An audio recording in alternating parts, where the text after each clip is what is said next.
Which bag of chips would you prefer? The bag of Lay's or these gluten-free chips? Most students would prefer the bag of Lay's because they are well known and better advertised rather than these. But I'll tell you why these chips are better for you. Because they fight against GMOs. What are GMOs? GMOs are genetically modified organisms which are in our daily foods. That is why it is vital for us to know what we are exactly consuming from the daily products our body intake. California should require GMOs food labeling. First, I will inform you about the way in which GMOs have affected our health.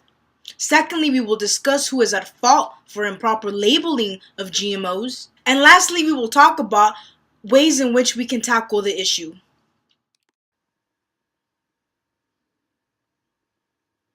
The problem with not labeling food products is the fact that consumers are simply not aware of what GMOs are and how they are affecting us and our health.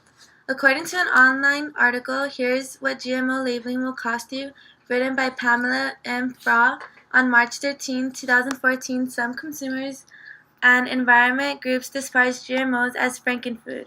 They contend GMO crops, which include corn, cotton, soybeans, pose an unknown health environment risk. Therefore, we are eating food that is being genetically engineered, and we're not aware of the serious health issues that can affect us in the long run. I come from a family with high cholesterol. Knowing that bags like this have very high amounts of cholesterol and trans fats, I try to avoid them as much as I can. Yeah, it says they come from natural potato, but what really is in a potato? Well, after reading about GMOs, I've been reading that genetically modified organism is all in our food. This bag of chips has no GMOs, and after eating this bag of chips, it feels way healthier. There's no grease on your fingers after eating a chip or anything, and they have no cholesterol or trans fat. Compare these bag of chips. These have way more grease, and these have less grease. And this bag of chip is what can prevent you from getting high cholesterol.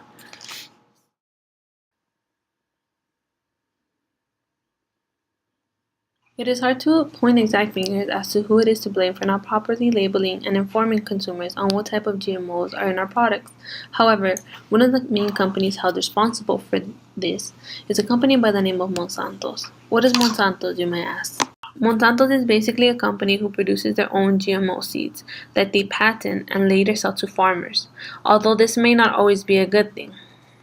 In the article GMO and Monsanto by Sandra Clark, it states, a farmer in Florida began seeing both udders and hoof problems in his herd. He ended up calling both Monsanto and the dairy experts at the University of Florida, who basically told him he was the only one who was experiencing these problems. Unfortunately, that wasn't true. Hundreds of farmers were having these problems, and when notified, Monsanto was supposed to report those issues to the FDA, which it delayed for a long time. What this shows, or what this tells us as consumers, is that Monsanto is primarily to blame because although they were trying to better the food industry, they don't tell us as consumers what it is we are consuming. Not only that, but they don't even warn farmers on the possible consequences that can occur by using the product. Instead, what they tend to do is to point fingers at others instead of themselves.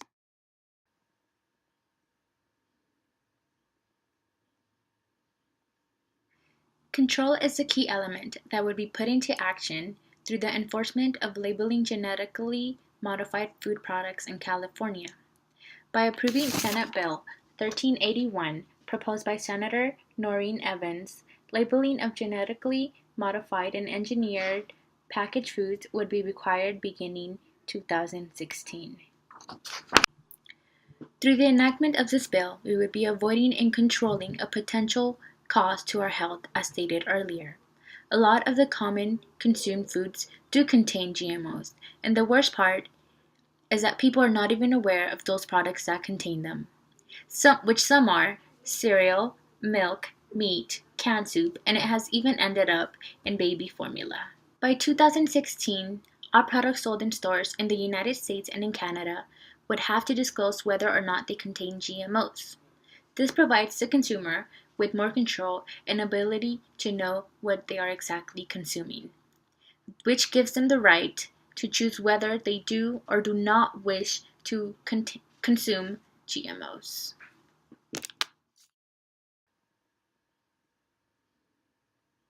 We now know what GMOs are and have provided information about this issue that will give people a better understanding of how GMOs are affecting us. We spoke about ways in which GMOs have affected humans and specifically our health. Secondly, we spoke about the companies and those in charge of the GMOs we consume.